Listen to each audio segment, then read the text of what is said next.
คนไทยดำลูกทหารนี่แหละแต่เป็นคนไทยดำแล้วแต่งงานกับสาวหล่าใหม่ๆแต่งงานได้เดือนเดียว2 เดือนเขาก็มาลากไปเอาเราไปแต่ปรากฏว่าท้ายมาปรากฏว่าเราตูนมาจากบ่อนคุ้มขังได้มาอยู่อเมริกาหรือมาอยู่ใส่ข้าพเจ้าบุเราก็สิหาเมียเราบุหรือว่าแนวใดก็บุแต่ว่าหลังจากเขาเอาผัวไปแล้วบ่ได้ข่าวจากผัวบ่ให้ไปเยี่ยมผัวฟังเอาความโหดเหี้ยมเด้อจับผัวเราไปต่อหน้าต่อตาแล้วนางลากระโดดดาดเดียวดายนางขายเครื่องขายหั่นอันนั้นน้ำกาแฟโอเลี้ยงอยู่นั่นแหละขายฝือเล็กๆน้อยๆอยู่นั่นแหละ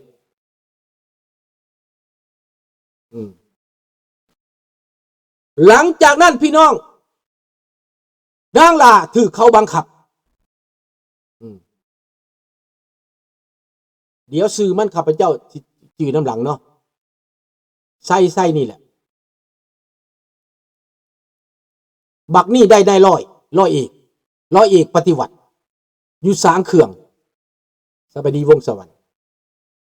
อยู่ภายสัมภากรบักสินไซ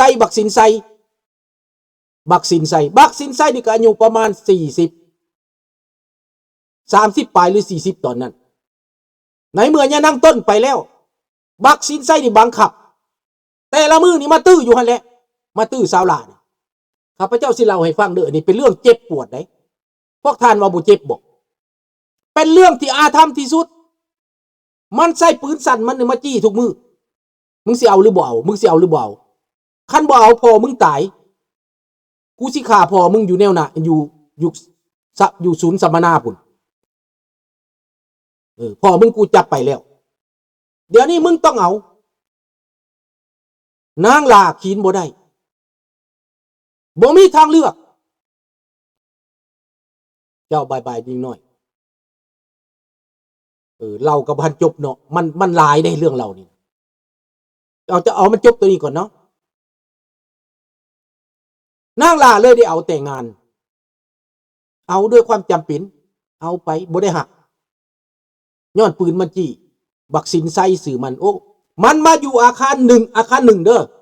มาอยู่ศูนย์นาโพผู้ใดอยู่นาโพฮู้จักบักสินไซอยู่อาคารหนึ่งเขาตีมันจนกินน้ำเข่าตำรวจไทยตีเขาสืบเด้เขาหัวมันเป็นนักสืบหลังจากนั้นมันกระตูนกลับเมืองลาวหลังจากเขาตีมันแล้วมันไปมันก็คัดปืนสั่นคือเก่ามันมาสืบสอดแนมหาเมียมัน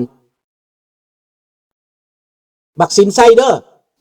เดี๋ยวนี้ทอนว่าฉันตายแล้วบ่ทอน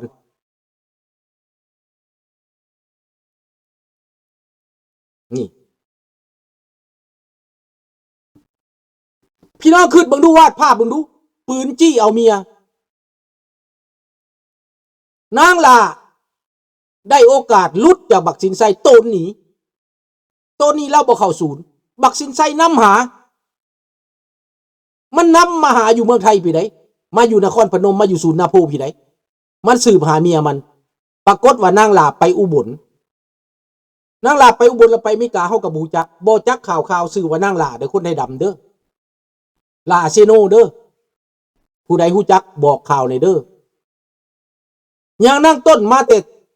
ต่พูดนำหาเมียข้าพเจ้าได้ข่าวแต่เท่านั้น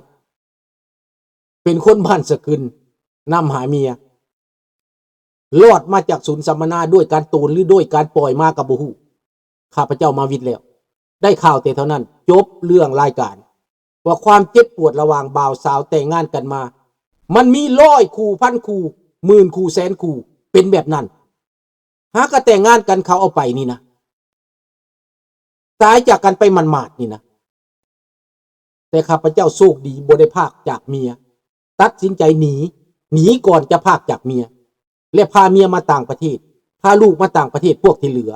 เป็นโชคของข้าพเจ้าขอบอกขอบใจน้ำท่านผู้ฟังผู้ชมทุกท่านมื้อหน้าจะมาเล่าความจริงอีกให้ฟังเรื่องเกิดขึ้นกับพวกเฮาความเจ็บปวดที่มันเกิดขึ้นกับคนลาวอพยพพวกท่านมีใจหรือบ่มีใจก็ไปคิดทบทวนเบิ่งข้าพเจ้าเว้าความจริงเด้อนี่เด้อบ่แม่นเล่าเรื่องปลอมบ่แม่นเล่าเรื่องแต่งเด้อนี่เรื่องจริง